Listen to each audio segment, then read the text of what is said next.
Romans 5 verses 6 to 10, verse by verse, and then I'll provide an explanation for each verse.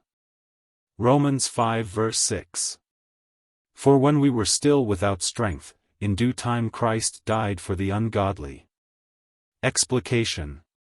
This verse emphasizes the timing and purpose of Christ's death.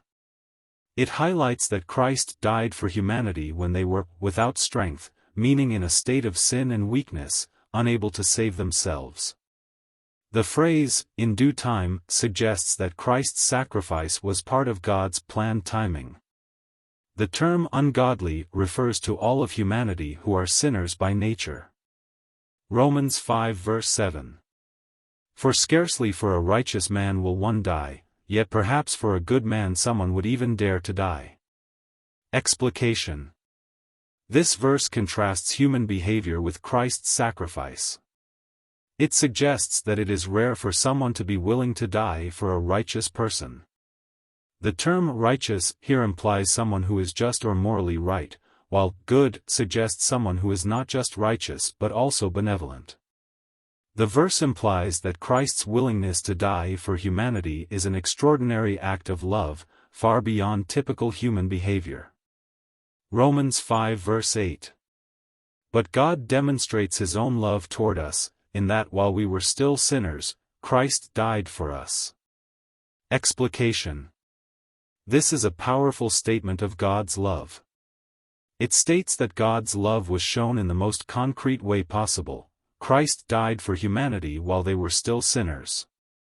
This means that God's love is unconditional, not based on human merit or goodness. Romans 5 verse 9.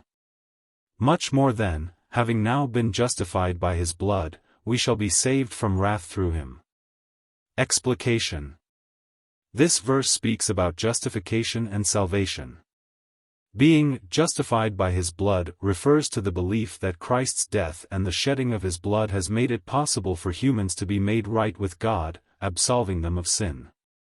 The wrath refers to God's judgment against sin, and the verse expresses confidence that believers will be saved from this judgment through Christ. Romans 5 verse 10. For if when we were enemies we were reconciled to God through the death of His Son, much more, having been reconciled, we shall be saved by His life.